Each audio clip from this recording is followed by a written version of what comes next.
ప్రభువునందు ప్రియ దేవుని బిడ్డలారా, నేటి వాక్య ధ్యానం కొరకు సహకారాన్ని ఇచ్చిన కుటుంబం హైదరాబాద్ వాస్తవ్యులు ఆదిమళ్ళ ప్రవీణ్ కుమార్, జెస్సీ, సౌమ్య గారు ప్రభువు చేసిన మేళ్లను బట్టి కృతజ్ఞతగా సహకారాన్ని ఇస్తున్నారు. ప్రభువు ఈ కుటుంబాన్ని దీవించును గాక. ప్రార్థన చేసుకుందాం. మమ్మలను మిక్కిలిగా ప్రేమిస్తోన్న మా ప్రియ తండ్రి, మీకు వందనాలు, స్తోత్రాలు. నేటి వాక్య ధ్యానమునకు సహకారం ఇచ్చిన ప్రవీణ్ కుమార్ గారు, జెస్సీ, సౌమ్య గారి కొరకు కృతజ్ఞతలు. వారి జీవితాన మీరు చేసిన మేలుకై కృతజ్ఞతలు. బిడ్డలను దీవించండి, ఆశీర్వదించండి. రక్షకుడైన యేసు నామమున ప్రార్థిస్తున్నాము తండ్రి, ఆమేన్. ప్రభువునందు ప్రియ దేవుని బిడ్డలారా, దయచేసి మీ పరిశుద్ధ బైబిల్ గ్రంథాన్ని తెరవండి. మత్తయి సువార్త 12వ అధ్యాయము మీ ఎదుట ఉంచుకోనండి. దీని యందు గత రాత్రి అంతటి ముందటి దినం కొన్ని విషయాలు మనం ధ్యానించాం. యేసుక్రీస్తు ప్రభువునకు శాస్త్రులు పరిసయ్యులకు మధ్య హోరాహోరీ వాగ్యుద్ధం నడిచింది. అది యేసును హత్య చేయాలనే దిక్కుకు తీసుకుని వెళ్ళింది. మత నాయకులకు ఆధ్యాత్మిక నాయకునికి మధ్య పోరాటం అది. మత నాయకునికి ఆధ్యాత్మిక నాయకునికి మధ్య పోరాటం. శరీర సంబంధమైన బోధకులకు ఆత్మ సంబంధమైన బోధకునికి మధ్యన పోరాటం. ధర్మశాస్త్ర ఉపదేశకులమని చెప్పుకుంటున్నటువంటి శాస్త్రులు పరిసయ్యులు యేసుక్రీస్తు ప్రభువును వెంబడిస్తూ వెళ్ళారు.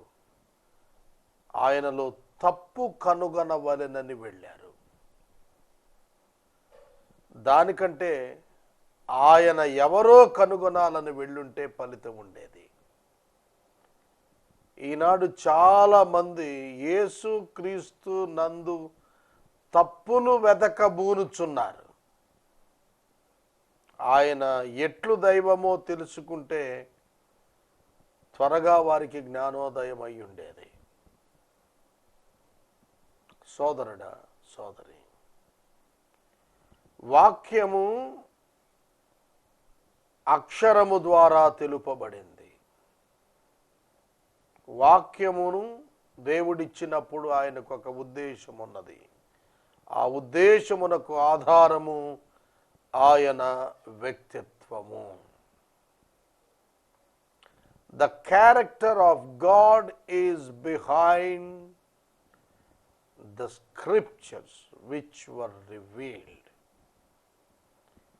అనుగ్రహించబడిన లేఖన భాగాల వెనుక ఆయన వ్యక్తిత్వము, ఆయన నిలిచి ఉన్నారు. ఆయన ఏమై ఉన్నాడో దానిని వివరించటానికి అక్షరాన వాక్యం అనుగ్రహించబడింది. దానిని గ్రహించని వారు తమ సొంత భావాన్న అక్షరాన్ని అర్థం చేసుకున్నారు. అక్కడ సమస్య మొదలయ్యింది. అక్షరమును ఆచరించాలనే తృష్ణతో బోధ ప్రాధాన్యం అనుకున్నారు తప్ప తమ బ్రతుకు ప్రాధాన్యమైనదని గుర్తెరగలేకపోయిన గుంపు శాస్త్రులు, పరిసయ్యులు. టీచింగ్ అదర్స్ ఈజ్ ఇంపార్టెంట్ అనుకున్నారు. But rectifying themselves are much important అనేది మర్చిపోయారు. ప్రజలను సరిచేయటమే తమ విద్యుత్ ధర్మం అనుకున్నారు. తమను తాము సరిచేసుకొని బాగుగా కనపరుచుకునుట తమకు ధర్మమని వారు గుర్తెరగలేకపోయారు. వారి ఉద్దేశాన వారు దైవ ప్రతినిధులు. వారు దైవ ప్రతినిధులను తమంతట తాము అనుకున్నారు. కానీ వారు ప్రజల ఎదుట దేవుని కనపరచవలసిన బాధ్యత వారి జీవితాల్లో అప్పగించబడినటువంటి పనివారని వారు మరిచిపోయారు.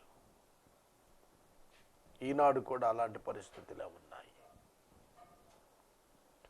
రిలీజియస్ ప్రాక్టీసెస్, మత సంబంధమైనటువంటి ఆచారాలు వాక్యము యొక్క పరిపూర్ణ ఉద్దేశమును, అర్థాన్ని నిర్వర్తించలేవు. ఇది వాస్తవం.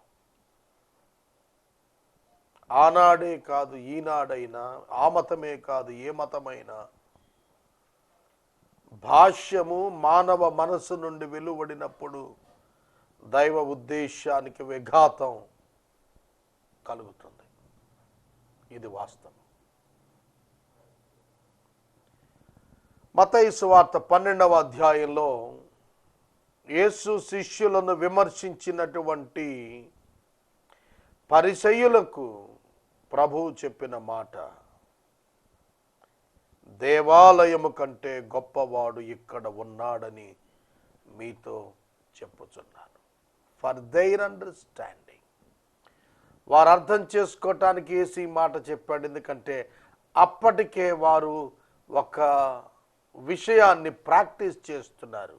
అదేమిటనగా మత్తయి సువార్త 23వ అధ్యాయము, మత్తయి సువార్త 23వ అధ్యాయము 21వ వచనము.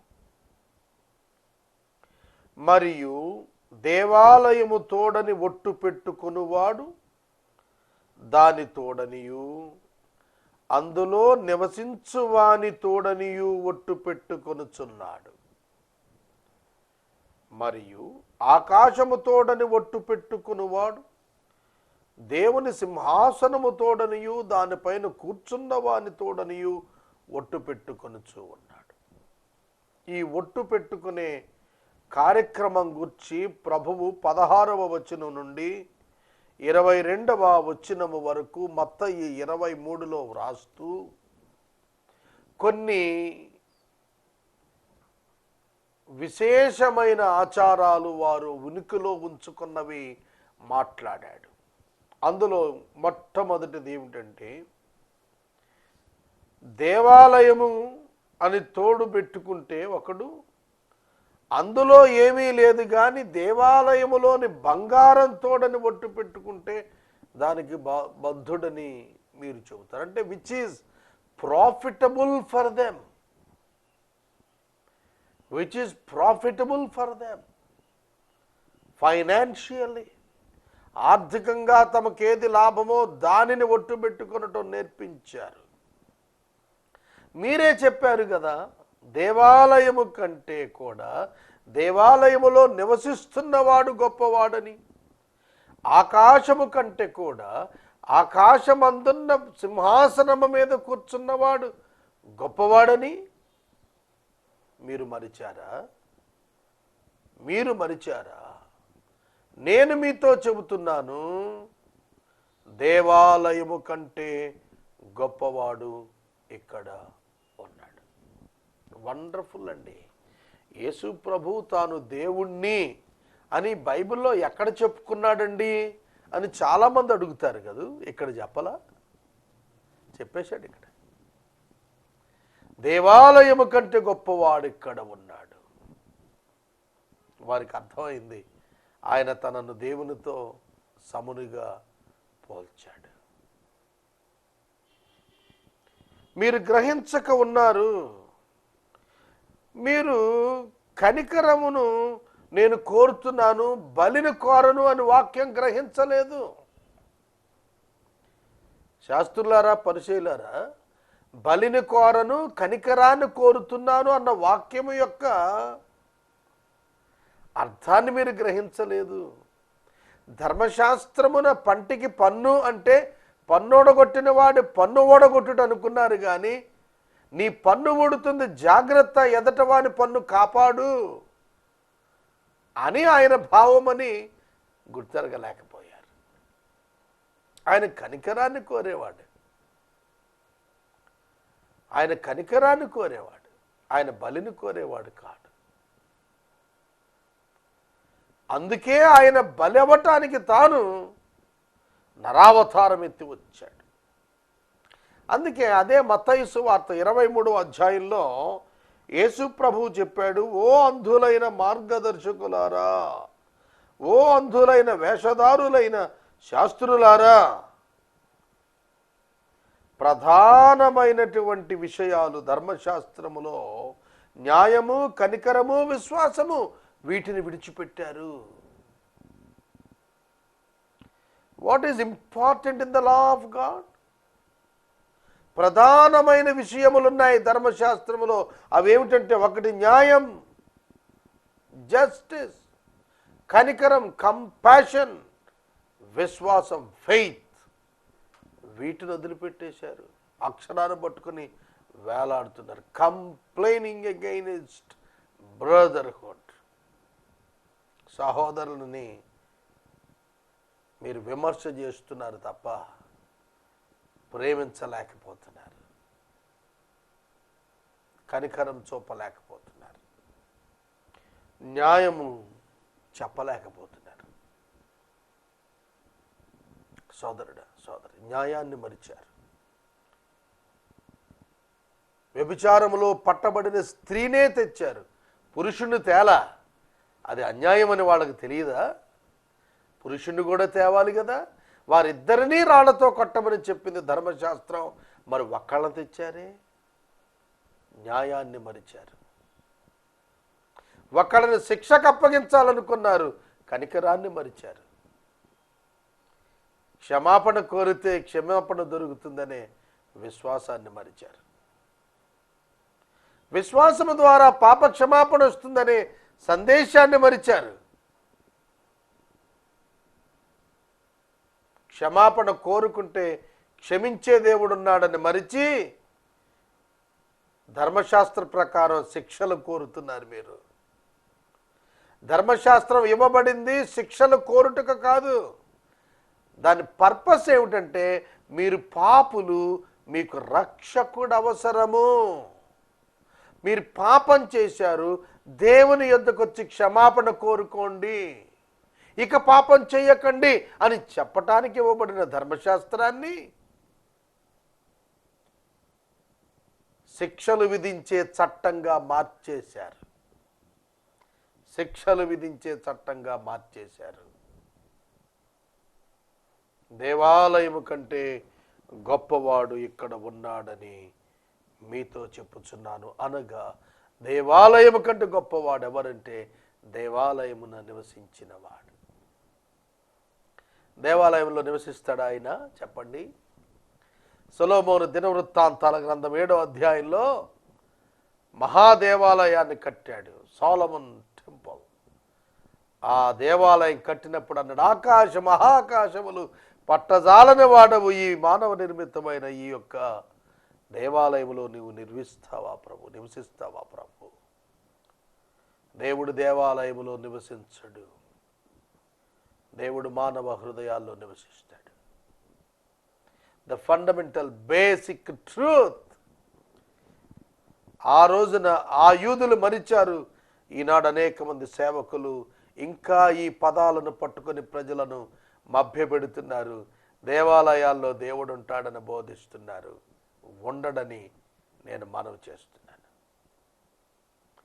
దేవాలయంలో దేవుడు ఉండటం ఏంటండి? ఎవరైనా దేవాలయం మీద రాళ్ళు వేస్తే పెద్ద తగాదా చేసేస్తారు. దేవాలయాలు పడగొడుతున్నారని గందరగోళం చేస్తున్నారు. దేవాలయము ఏమిటి? మానవ హృదయము దేవాలయంగా మార్చబడింది. దేవుడు మనుషుల అంతరంగాల్లో నివసించేవాడని బైబిల్ నేర్పిస్తోంది. ఇప్పుడు మనం దేవాలయాలను పిలుస్తున్నవే, అవి కూడుకుని స్థలములు మాత్రమే తప్ప దేవుడు నివాసం ఉండే స్థలాలు కాదు. కనుక మానవ నిర్మితాల్లో దేవుడు నివాసం ఉండడు. ఆయన మనుషుల చేత సేవించబడువాడు కాడు అని ఏథెన్సులో ఉన్న విగ్రహారాధికులకు పౌలు గారు విజ్ఞాపన చేస్తూ తెలియజేశాడు. Change the teaching even today. Many are teaching the same. భాష ఇవాళ బోధ మార్చాలి. సరిచేసుకోవలసిన సమయం ఆసన్నమైనది. ప్రభు రాకడ సమీపిస్తాను. క్రైస్తవులను మందిరాల పేరిట గుళ్ళల్లో పెట్టి అణిచేస్తున్నారు. ఎక్కడికి వెళ్ళొద్దని. కానీ యేసయ్య అంటున్నాడు సర్వలోకానికి వెళ్ళండి అని.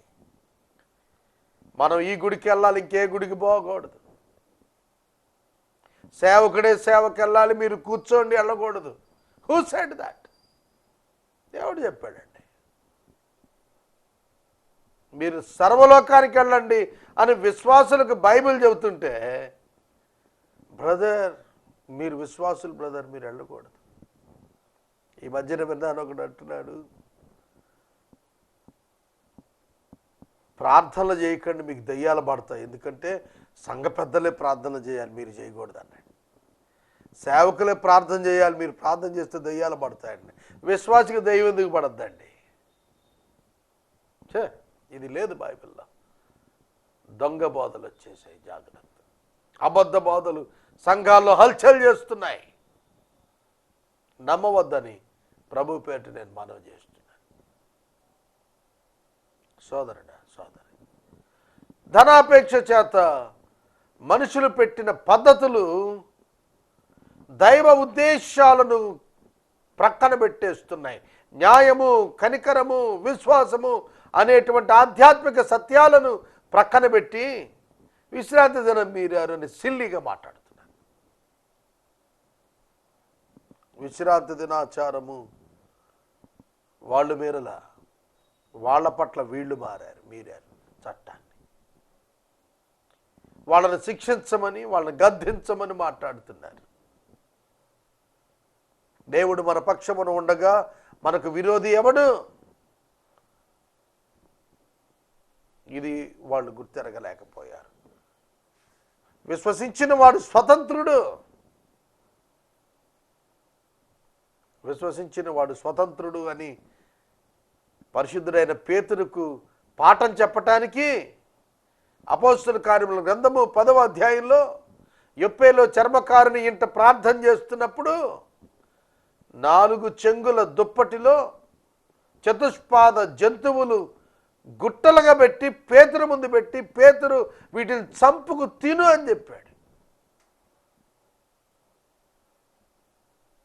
దేవుడు పరిశుద్ధపరిచినది మనుషులు నిషిద్ధమైన దానిగా ఎంచవద్దు అన్నాడు. గుర్తిస్తున్నారా సోదరుడా సోదరి? This is the time of new testament. ఇది నూతన నిబంధన సమయము. దీని యందు యేసు క్రీస్తు ద్వారా విడుదల, క్షమాపణ, స్వేచ్ఛ అనుగ్రహించబడ్డాయి. మరింత భక్తితో, మరింత శ్రద్ధతో, మరింత గొప్ప విశ్వాసముతో ఆయనను ప్రాణము కంటే ఎక్కువ ప్రేమించి సేవించాల్సిన సమయం ఆసన్నమైనది. అది తెలుసుకున్న శిష్యులు ప్రాణాలు పెట్టారు. ఏ పరిచయుడు, ఏ శాస్త్రి, ఏ బోధకుడు దేవుని కొరకు ప్రాణం పెట్టిన వాళ్ళు లేరు. కానీ యేసు కొరకు అపోస్తలులు ప్రాణాన్ని ఇచ్చేశారు. ఏది గొప్ప? దేవాలయము గొప్ప, మానవ నిర్మితం? బంగారము గొప్ప, మానవుని యొక్క చేత చెక్కబడిన బంగారం? లేక దేవుడు గొప్ప? కనుక what is important? Human soul is important. మానవుని ప్రాణము దేవునికి ముఖ్యమైనది. ఇది దేవుడు వాళ్ళకు నేర్పించాలనుకుంటూ చెప్పిన మాట. నేను కనికరాన్నే కోరుతున్నాను, బలిని కోరను అను వాక్య భావం ఏమిటో మీరు వెళ్ళి గ్రహించుకోండి. మీరు దోషులను తీర్పు తీర్చకపోతారు. యేసు మనలను నిర్దోషిగా తీర్పు తీర్చిన తరువాత మనలను దోషిగా తీర్పు తీర్చువాడు ఎవడు? అది ప్రశ్న.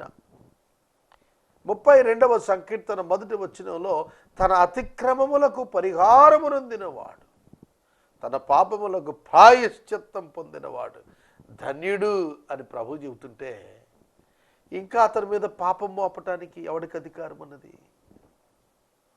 క్రీస్తు యేసు నందున్న వానికి ఏ శిక్షా విధియు లేదు అని వాక్యం చెబుతుంటే, ఒక విశ్వాసి మీద పాపమును ఆరోపించు ధైర్యము ఎవరికున్నది?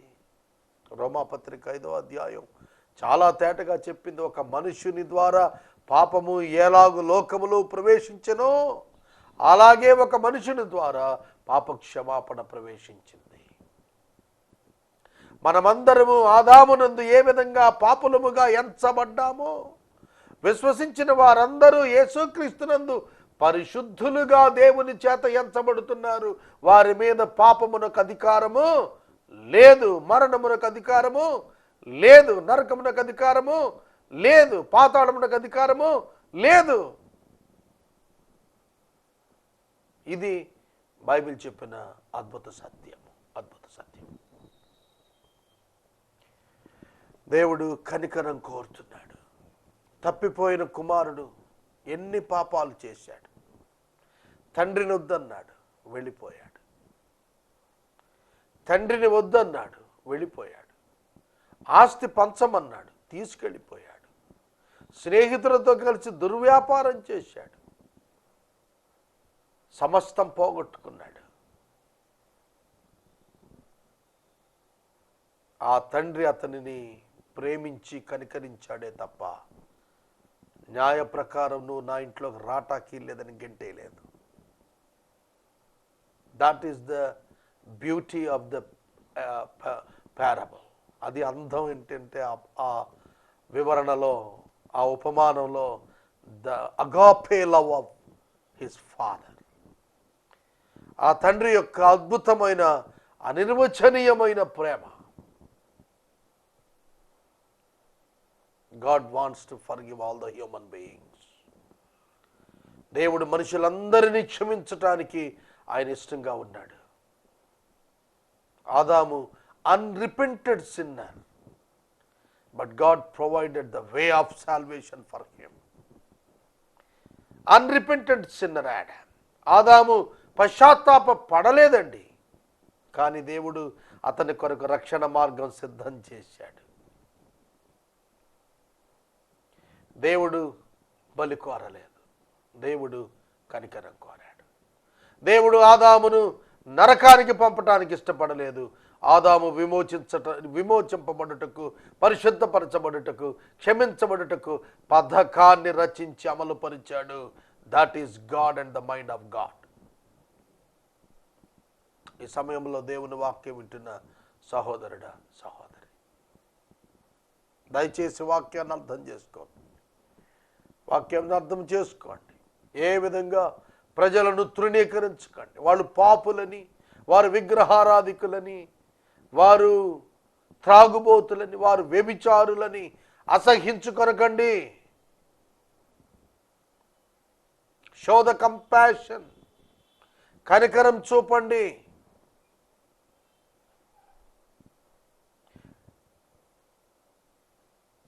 కుష్టి వ్యాధిగ్రస్తుతో బాధపడుతున్నవాడు, ప్రజలందరూ విసర్జించినవాడు, ప్రజలందరూ తృణీకరించినవాడు, ప్రజలందరూ గెంటి వేసినవాడు, ప్రజలు సోషల్ బాయ్కాట్ చేసిన వాడిని యేసు వెళ్ళి ముట్టుకొని నాకిష్టం అని చెప్పి వాడిని బాగు చేశాడు. That is the love of God. That should be shown by the believers also. మనం కూడా యేసు చేసినట్టుగా చేయాల్సిందే. You must love the people, you must love the sinners, and you must hate the sin. నువ్వు పాపులను ప్రేమించి పాపాన్ని ద్వేషించాలి. చాలామంది పాపంతో పాటు పాపులను కూడా ద్వేషించేస్తున్నారు. లేదండి, కనికరపడండి.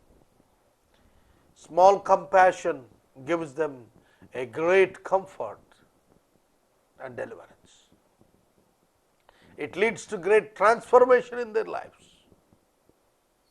ఒక ప్రధాన న్యాయమూర్తి మాట్లాడుతూ భారతదేశంలో జైళ్లలో అనేక మంది మగ్గటానికి కారణం చిన్న క్షమాపణ దొరకక. 100 రూపాయలు దొంగతనం చేశాడు, చిన్న గొలుసు దొంగతనం చేశాడు, చెవు దిద్దులు దొంగతనం చేశాడు, లేకపోతే ఏదో ఇంట్లో పనిచేస్తూ ఆశపడి ఒక ఆర్టికల్ ఎత్తుకెళ్ళిపోయాడు, దొంగతనం నేరం రుజువైంది, జైలు పడిపోయింది. ఒక ఆడపిల్లను ఏడ్పించాడు, దొంగతనం ఏడ్పించాడు, రుజువైపోయింది, నిర్భయ కేసు కింద బుక్ అయిపోయాడు. ఇండియన్ కాన్స్టిట్యూషన్, గ్రేట్ కాన్స్టిట్యూషన్, మనకున్న ఐపీసీ పరివర్తన కోసం ఉన్న ఐపీసీ. ఇది చాలామందికి తెలియదు. Not the intention of completely condemning them. ఈ ఇస్లాం కంట్రీస్లో ఉన్నది చూడండి, దొంగతనం చేస్తే వేళ్ళు నరికేస్తారంట, ఆడపిల్లని ఏమైనా చేస్తే ఉరి తీసేసి బాహాటంగా మర్మావయవులు కోసి అవతల బారేయటం, బహిరంగంగా ఉరి వేసేయటం. మరి ఎక్కడ ఆగింది? పాపం ఆగిందా అక్కడ? కానీ భారతదేశ చట్టం అది కాదు. భారతదేశ చట్టం శిక్షలు విధిస్తున్నప్పుడు పరివర్తన కోసమైనటువంటి చట్టమే. అయ్యో మేము ఒంటరి వారం అయ్యాం, కుటుంబానికి దూరం అయ్యాం, మా వల్ల ఇంకొకరు నష్టపోయారు, ఇది నేను పశ్చాత్తాపడాలి, I should lead a good life, నేను మంచిగా బతకాలి, ఈ రూపాంతరం రావటానికి శిక్ష అయ్యే తప్ప మరొకటి కాదు. చక్కటి భోజనం, చక్కటి నాన్ వెజిటేరియన్, చక్కటి ఎడ్యుకేషన్ పర్పస్ ఎన్నున్నాయి లోపల మీకు తెలిసిన, అసలు లోపల చదువుకుంటానికి అవకాశాలు ఉన్నాయి, పుస్తకాలు రాయడానికి అవకాశం ఉంది. జైలు జీవితంలో ఎంతో గొప్ప విషయాలు ఉన్నాయి. అది దాని వెనక ఉద్దేశం పరివర్తనే తప్ప కండమనేషన్ కాదు. దైవ చట్టం కూడా అంతే. దేవుడు మనుషులు నాశనం అవ్వాలని ఆయన ఎప్పుడూ కూడా చట్టాన్ని ఇవ్వలేదు. మనుషులు మార్పు చెందాలనే చట్టాన్ని ఇచ్చాడు. అది అర్థం చేసుకోకుండా రాళ్లతో కొట్టి చంపేమా? మనిషిని చంపేస్తే సమస్య తీరిపోతుందా? సమస్యను చంపండి, మనిషిని బతికించండి. సోదరుడా, సోదరి, కనికరం చూపించండి, పాపిని పరిశుద్ధునిగా మార్చే ప్రయత్నం చేయండి. ఇది ప్రభు ఇచ్చినటువంటిది. అందుకని అన్నాడు, మనుష్య కుమారుడు విశ్రాంతి దినానికి ప్రభు అయి ఉన్నాడయ్యా. విశ్రాంతి దినానికి లోబడాల్సినోడు కాదు ఆయన. విశ్రాంతి దినానికి పైనన్నోడు, దాన్ని ఆర్గనైజ్ చేసినవాడు, దాన్ని ఇచ్చినవాడు ఆయనే ప్రభు.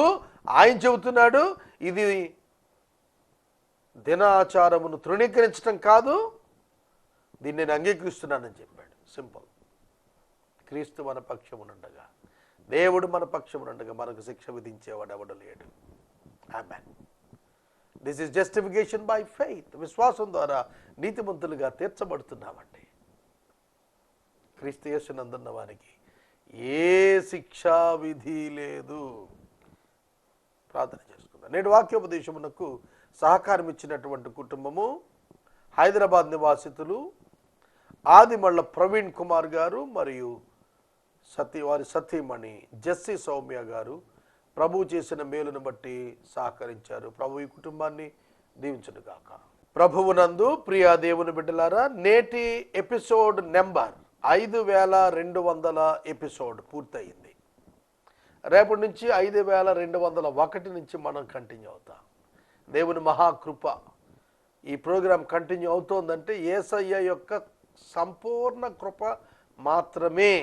ఎవ్వరి స్వప్రయత్నం వల్ల, మోటివేషన్ వల్ల కాదు. ఇది యేసయ్య చేస్తున్నాడు కార్యాన్ని. మనం ధన్యులం. ప్రార్థన. మమ్మల్ని మిక్కిలిగా ప్రేమిస్తున్న తండ్రి వందనాలు. వాక్య ఉపదేశ సహకారం ఇచ్చిన ప్రవీణ్ కుమార్ గారు, జెస్సీ సౌమ్య గారిని దీవించండి. బిడ్డలను ఆశీర్వదించండి. వాక్య విన్న బిడ్డలను దీవించండి. యేసు నామమున అడుగుచున్నాము తండ్రి. ఆమేన్. తండ్రి అయిన దేవుని ప్రేమ, కుమారుడి యేసయ్య కృప, పరిశుద్ధాత్మని యొక్క అన్యోన్య సహవాసం సదాకాలం మనందరికీ తోడైండును గాక. ఆమేన్.